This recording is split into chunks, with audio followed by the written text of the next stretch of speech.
प्रमुख सैन्य अभ्यास और उनके नाम। भारत और रूस के बीच होने वाले सैन्य अभ्यास को इंद्र कहा जाता है। यूएसए और भारत के बीच होने वाले सैन्य अभ्यासों को सेल्वेक्स और वज्रप्रहार कहा जाता है। कभी कभी कोई और भी नाम होते हैं, लेकिन ये भी नाम हैं। प्रायः नाम जगह और समय के हिसाब से बदला जा सकता है। नेपाल और भारत, सूर्य किरण, गरुड़ शक्ति, इंडोनेशिया और भारत, किर्गिस्तान और भारत के बीच खंजर, म्यांमार और भारत के बीच इम्बाक्स,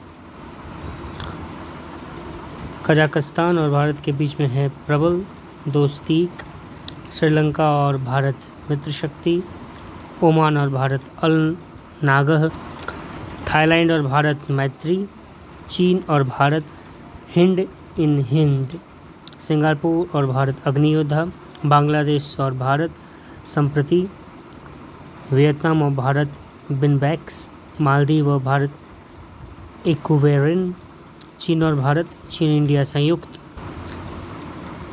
सेशेल्स और भारत लिम्थिये, यूके और भारत अजय योद्धा, सिंगापुर और भारत बोल्ड कुरुक्षेत्र, मंगोलिया और भारत खान क्वेर और नोमिडिक एलिफेंट भारत और मंगोलिया के बीच होने वाले सैन्य अभ्यास को कहा जाता है। अब नौसेना के अभ्यास की बात करें तो ओमान और भारत के बीच में जो सैन्य अभ्यास नेवी के द्वारा होता है उसे नसीम अल बहर, यूके और भारत के बीच को कहा जाता है कोंकण, श्रीलंका और भारत के बीच सैन्य अभ्यास जो होता है नेवी के द्वारा उसको कहा जाता है सेलनेक्स, सिंगापुर और भारत के द्वारा जो सैन्य अभ्यास होता है नेवी के द्वारा उसे सिम्बेक्स कहा जाता है।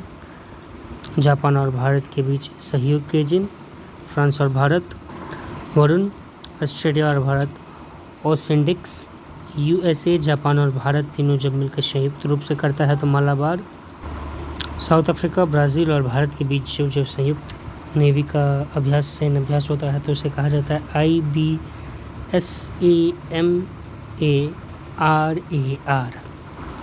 अब हम बात करेंगे वायुसेना के सैन्य अभ्यासों के बारे में। थाईलैंड और भारत के बीच वायुसेना का जो सैन्य अभ्यास होता है उसे कहा जाता है सियाम इंडिया, ब्रिटेन और भारत को इंद्रधनुष, यूएसए भारत को कोप इंडिया, फ्रांस और भारत गरुड़, सिंगापुर और भारत सिंथेक्स, ओमान और भारत ईस्टर्न ब्रिज, यूएसए और भारत रेड फ्लैग, संयुक्त अरब अमीरात और भारत के बीच को कहा जाता है डेजर्ट ईगल। तो ये थे कुछ प्रमुख सैन्य अभ्यास जो कि जल, थल और वायु सेनाओं के बीच भारत और दूसरे देशों के बीच अभ्यास किया जाता था। धन्यवाद।